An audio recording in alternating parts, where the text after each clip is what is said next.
श्रोताङ online टिभीमा स्वागत छ यहाँहरूलाई।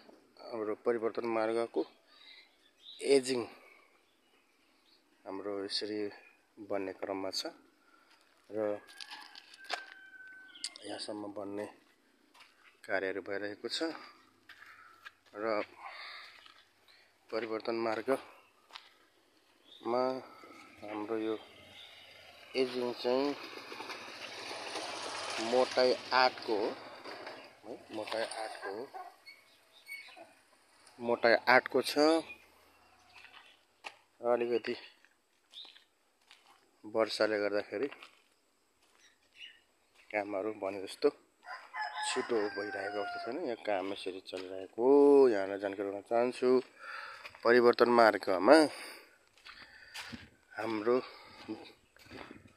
यो ड्रेन सकेपछि एजिङको काम यो प्रकारले भइरहेको छ। यहाँहरूलाई जानकारी गराउन चाहन्छु। एजिङ अब अहिले पानी परेर ढलाई गर्न अलिकति समस्याको अवस्था छ र हाम्रो काम एजिङको काम चाहिँ यो ढङ्गले भइरहेको छ। लगभग अब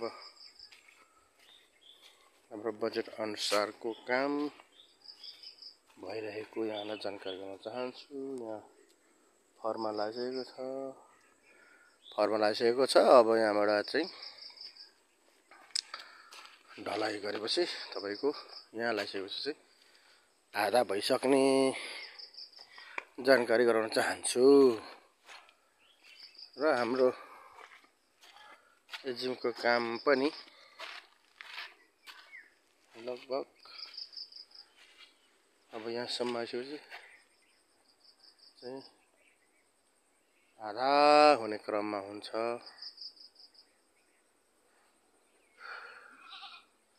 बर्खाले गर्दाखेरि काम पनि ढिलो भइरहेको अवस्था छ। तैपनि समयमै सक्ने जोड भइरहेको छ। हाम्रो यो एजिङ अब अलिकति भने जस्तो बजेट चाहिँ भइदेखियो भए 288 नै सक्नु पर्ने हो मिटर चाहिने यतिको काम हुँदैछ।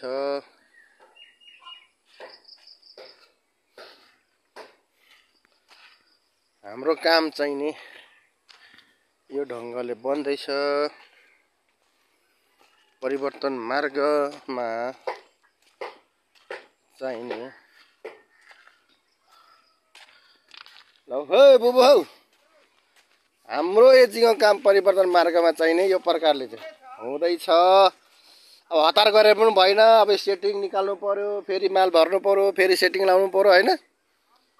अब गर्दैछ। अब भन्न त भनेकै भनिरहेकै छौँ छिट्टो गर्नुपर्छ भनेर, तर के गर्नु सबैतिर हेर्दै गर्नुपर्छ। यो हाम्रो खनाइ पनि ठुलो न ठुलो भएर है, यत्रो 8 को लागि अत्रो ठुलो खनिएर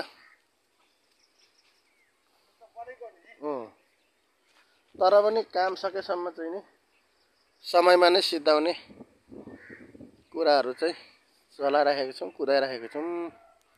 हाम्रो यो परिवर्तन मार्गको यो ढल निर्माण सकेपछि र मेयरहरुका सम्पाङज्यूले यो सम्माइदिएर गिटी भरेपछि फेरि पुनः यो एजिङको काम यहाँसम्म आइसकेको छ। अब यो एजिङ सकेपछि फेरि मेरो सापलाई फेरि गिटी चाहियो भन्नुपर्ने छ भन्ने कुराहरू छ।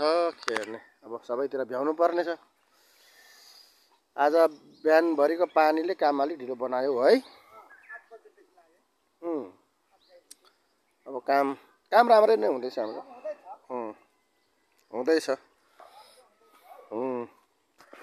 ठिक हुँदैछ नि, खुसी हुनुहुन्छ नि त? ल ठिक छ। हो नि। अब मेयर साहबले 2 लाख रुपियाँ हालिदिएको छ। अब उहाँलाई धन्यवाद यही अनलाइनबाट भन्नु पर्यो हैन र? हाम्रो अग्रज सिंह दाजु यहाँको स्थानीय अग्रज हुनुहुन्छ। ल म यहाँबाट खिच्दै अब पठाइदिनु पर्यो है। हाम्रो यो परिवर्तन मार्गको एजिङको काम भट्टाभट भइरहेको यहाँलाई जानकारी गराउन चाहन्छु। अलिकति बर्खाले गर्दाखेरि यो ढलाइको काम चाहिँ रोकिँदै फेरि हेर्दै गर्नु परेकोले गर्दाखेरि अब अहिले खाना खाने टाइममा अहिले सुनसान छ। अब फेरि एकछिन भट्टटङ मिसिन चल्छ, कामहरू हुन्छ र हाम्रो काम यो प्रकारले चाहिँ तीव्र रूपमा चलेको यहाँलाई जानकारी गराउन चाहन्छु स्वतः अनलाइन टिभीबाट। र परिवर्तन मार्गमा यही साल हामीले यो पटक पटक योजना पार्न सफल भयो। आदरणीय स्थानीय सरकारलाई मुरी धन्यवाद दिन चाहन्छौँ र हाम्रो काम चाहिँ नि डह्रो भइरहेको यहाँलाई जानकारी दिन चाहन्छु। र अब परिवर्तन मार्ग तीव्र रूपमा काम चलिरहेको कुरा गर्न चाहन्छौँ। यो भर्खरै मात्र यो हाम्रो चाहिँ नि यो सकेको हो। हाम्रो चाहिँ नि हाम्रो सिमेन्ट पनि जुन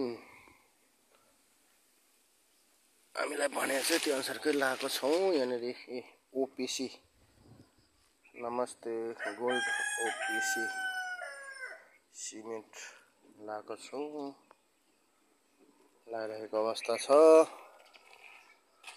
र कामहरू भट्टाभट भइरहेको यहाँलाई जानकारी गराउन चाहन्छु। र अब तकरिबन हामी छिट्टै सक्ने कोसिसमा छौँ र हाम्रो स्थानीय सरकार वडा अध्यक्ष मनप्रसाद लिम्बुज्यू सदस्यहरू अनि हाम्रो मेयरहरूको सम्पाङ सबैले धन्यवाद दिन चाहन्छौँ। र हाम्रो एजिङको काम तपाईँको यसरी भइरहेको छ। हामीले भर्खरै गएको 2-3 महिना अगाडि नै यो ढल निर्माण सकेका थियौँ। तत्पश्चात हामीले यो सम्मायौँ मेयरहरूको सम्पाङज्यूलाई भनेर र अहिले फेरि 2 लाख रुपियाँ बजेटले फेरि एजिङ काम भइरहेको छ।